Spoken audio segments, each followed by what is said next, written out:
But we begin tonight with 2016 Donald Trump, who ran for president back then as a man who, amid calls to end police violence against Black Americans, backed the blue 100%.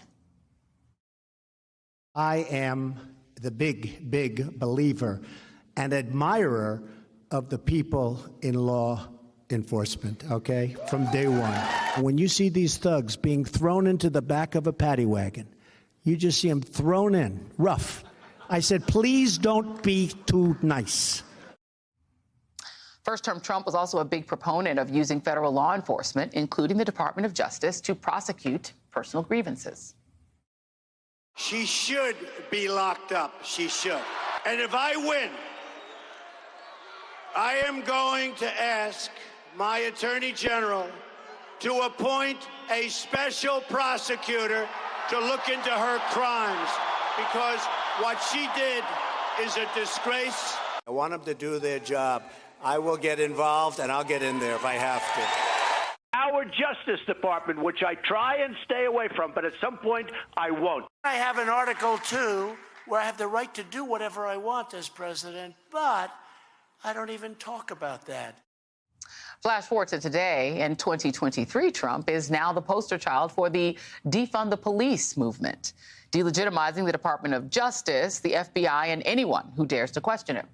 And frankly, when you're a man who has spent his entire life breaking the law and getting away with it, the looming threat of accountability must be terrifying, leaving you to wonder what a guy in that position might do to not lose control of the ultimate law enforcement power. We definitely got an answer to that on January 6, 2021, after the American people finally punished Trump for the failures of his first term and voted him out of office. And what did Trump do when he got that first bitter taste of accountability? Well, he watched TV and tweeted threats at his own vice president while a violent mob that he summoned ransacked the Capitol, wounding hundreds of police officers in the process, hurling racist insults at the black officers, tasing and bear spraying officers, beating them with their own shields, and busting through windows with American and Trump flags while carting a noose to the Capitol like a lynch mob and chanting "Hang Mike Pence." Today, NBC News is reporting that Richard Donoghue, who served as acting Deputy Attorney General near the end of the Trump administration, has met with the special counsel's office. Donoghue is familiar to many of you because he testified before the House January 6th committee alongside former acting Attorney General Jeffrey Rosen and former Assistant Attorney General Jeff Engel about how they repeatedly rejected Trump's claims of fraud in the election. It was clear to us that there were a lot of people whispering in his ear, feeding him these conspiracy theories and allegations, and I felt that being very blunt in that conversation might help make it clear to the president that these allegations were simply not true. Donoghue, a lawyer, is an ideal source for Jack Smith because, like any good attorney, he took contemporaneous notes during his phone calls and interactions with Trump. At one point, he noted that the acting attorney general told Trump that the Justice Department can't and won't snap its fingers and change the outcome of the election. Here's his description of how Trump responded. You also noted that Mr. Rosen said to Mr. Trump, quote, DOJ can't and won't snap its fingers and change the outcome of the election. How did the president respond to that, sir? He responded very quickly and said, essentially, that's not what I'm asking you to do. What I'm just asking you to do is just say it was corrupt and leave the rest to me and the Republican congressman. And that is exactly what Trump and his allies did and continue to do to this day. His allies want you to believe that because he broke the law, you should finish the job and burn down our democracy. Peter Navarro, one of the authors of the plan to steal the 2020 election, is taking the lunacy even further, blaming Democrats for the state of the country. Roughly half of Republicans and over a third of Democrats believe America is on the brink of civil war. If such an unthinkable war breaks out, it will be the Democrats' fault.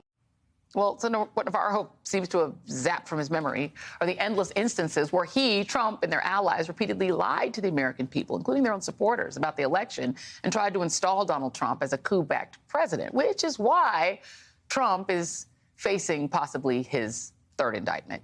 Joining me now is Peter Strzok, former FBI counterintelligence agent, and Olivia Troy, co-founder of Mission Democracy and former Homeland Security and counterterrorism advisor to Vice President Mike Pence. Thank you both for being here, friends. Good to see you. Peter, I do want to start with you because this idea that if Donald Trump is indicted for his actions and alleged crimes, there's going to be a civil war.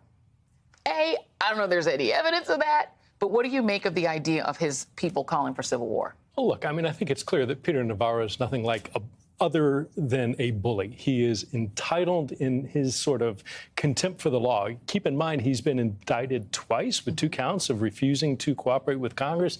DOJ had to sue him to get records back for business that he was doing on a personal email account while he worked in the White House. So the idea that he would sit and somehow say that Trump, who has been indicted in Florida, Trump, who has been indicted in New York, Trump, who presumably very soon is going to be indicted in Georgia and potentially also indicted in D.C., somehow that he should, A, not be held accountable, and 2, if he is held accountable, that somehow this is the fault of the Democrats and also a reasonable cause for a civil war, that's absurd and it just absolutely ridiculous. I mean, it doesn't, and also there's no evidence of it. I mean, he was indicted in Manhattan, as Peter said. There was no civil war, right? People didn't rise up in the streets of New York City and burn down New York City. He was indicted in Florida. He was arraigned in Miami. Again, the picture looked pretty peaceful. I mean, there were a few people out there with like funny signs and funny hats, but there was no civil war. So there's no evidence that he can do it again necessarily. But how much should we worry that because he did do it on January 6th, 2021, that he could somehow make that happen again?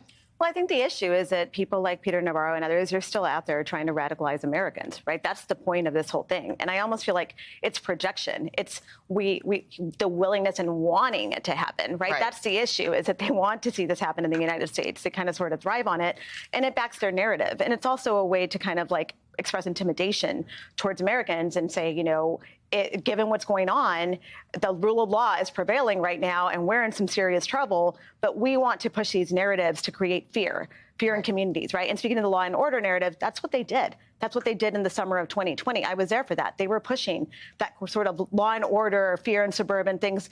That is classic Trump and Peter Navarro. And look, Peter Navarro, I just want to say, was considered a complete lunatic in the West Wing of the White House. I had strict orders to keep him out of the vice president's office because he would write these conspiracy-filled memos that he wanted to deliver to Vice President Mike Pence at the time.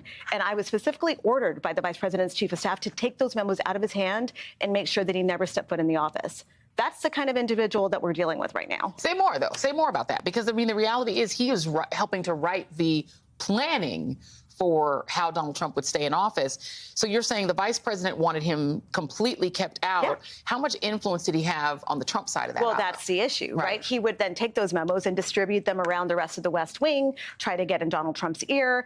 I mean, he did this like countless of times. And I'll tell you, the staffers were aware of the type of lunacy that he was doing. I mean, this is a man who also, tried to pick a fight with Dr. Hahn, a doctor in the West Wing. This was in the hallway where the vice president's chief of staff actually had to step in and separate. So, picture that and picture another Trump presidency with Peter Navarro at the helm and these types of individuals running amok and trying to run a country. Oh, and the thing about it is, Peter, as much as, people maybe have gotten sobered up after seeing all the grunts go to prison and also all the Proud Boys and the Oath Keepers go to prison. So clearly, Donald Trump, they're taking a chance. Maybe he'll somehow be able to pardon them, even if he would. Not that he cares about any of these people. But there are people like your Peter Navarros that are true believers. And I wonder from a law enforcement point of view, how much concern we should have that maybe the masses, even 1 in 5 Republicans agree Donald Trump should face, the law for what he's done. And 60% of Americans do.